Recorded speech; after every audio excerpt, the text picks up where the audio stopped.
Habari, kwa majina naitwa Faida Haruna. Leo niko hapa kukujuza vitu muhimu vya kisasa vinavyotumika kukorogea keki yako nzuri.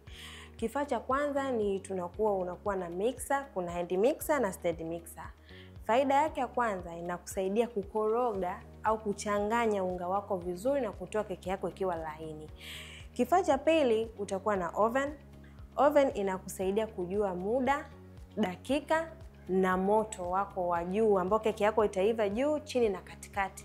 Itatoka imeiva vizuri bila matatizo yoyote.